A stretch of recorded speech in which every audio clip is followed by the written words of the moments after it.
ठीक है जीएम चांडियो अवां मेहरबानी। नाज़रीन मौसम के हवाले से अवां के आगाह कंदासीं। कराची के मुख्तलिफ इलाइक़नि में हल्की हल्की बरसात थी है। मौसम खुशगवार थी वियो है।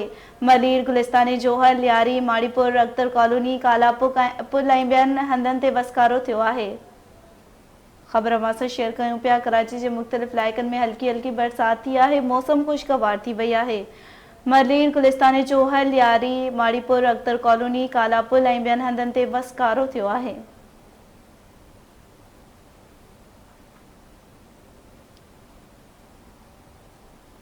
कराची के मुख्तलिफ इलाइक़नि में हल्की हल्की बरसात थी है। मौसम खुशगवार थी वयो है। मलीर, गुलिस्तानी, जोहर, लियारी, माड़ीपुर, अख्तर कॉलोनी, कालापुल ऐं ॿियनि हंधनि ते वसकारो थियो है। ॻोठ गोराम खड़ो वासण नारी मुबैना तौर आपघात करे छॾियो आहे। 4 ॿारनि जी माउ शहमीरा कोरी पंहिंजी ज़िंदगीअ जो अंत आणे छॾियो। नारी जी आपघात जो कारण मालूम न थी सघियो आहे। ॻोठ गोराम खोड़ो वासण नारी मुबैना तौर आपघात करे छॾियो आहे। 4 ॿारनि जी माउ शहमीरा कोरी पंहिंजी ज़िंदगीअ जो अंत आणे छॾियो। नारी जी आपघात जो कारण मालूम न थी सघियो।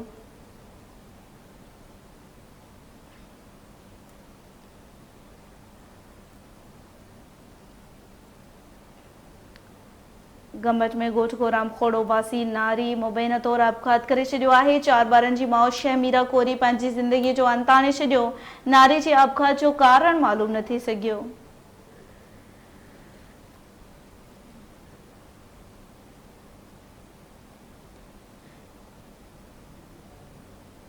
गंबच खां अवां खे आगाह कयूं पिया। ॻोठ गोराम खोड़ो वासण नारी मुबैना तौर आपघात करे छॾियो आहे। 4 ॿारनि जी माउ शहमीरा कोरी पंहिंजी ज़िंदगीअ जो अंत आणे छॾियो। नारी जी आपघात जो कारण मालूम न थी सघियो।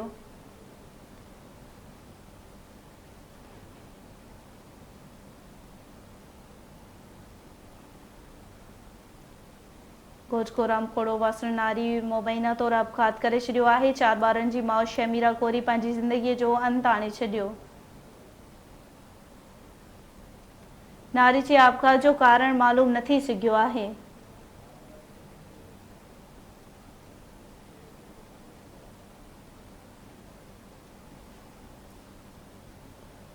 गंबच खां अवां खे आगाह कयूं पिया। ॻोठ गोराम खोड़ो वासण नारी मुबैना तौर आपघात करे छॾियो।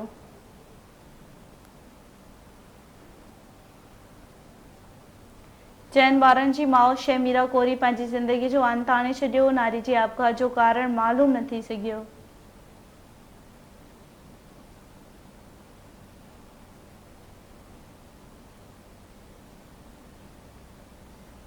गंबच खां अवां खे आगाह कयूं पिया। ॻोठ गोराम खोड़ो वासण नारी मुबैना तौर आपघात करे छॾियो आहे।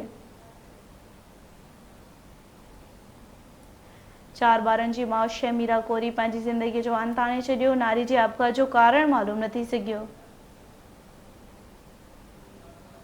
इन हवाले सां वधीक अपडेट मालूम कंदासीं। गंबट खां अजीब लाखो लाइन ते मौजूद आहे। जी अजीब, आगाह कजो कहिड़ा तफ़सील आहिनि। नारी आपघात करे छॾियो आहे, कारण मालूम थी सघिया आहिनि? जी मां तव्हांखे ॿुधाईंदो हलां त गंबट जे भरिसां कोहराम में शहमीरा कोरी जेका आहे उन बेटरी जो जेको तेज़ाब आहे, बेटरी वारो पाणी उन जो गिलास भरे करे ऐं माना पी छॾियो, जंहिंखां पोइ बेहोश थी वई।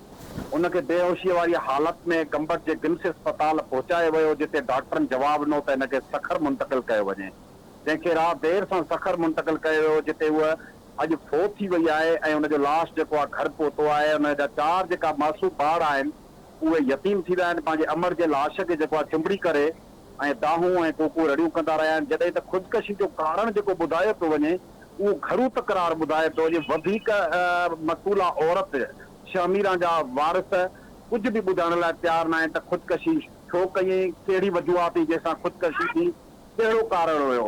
मां तव्हांखे ॿुधाईंदो रहां त ख़ुदकशी जे कारण पोयां के हथ हूंदा आहिनि ऐं ख़ुदकशीअ ते उत्साहियो वेंदो आहे माण्हूअ खे, तॾहिं ख़ुदकशी कंदो आहे।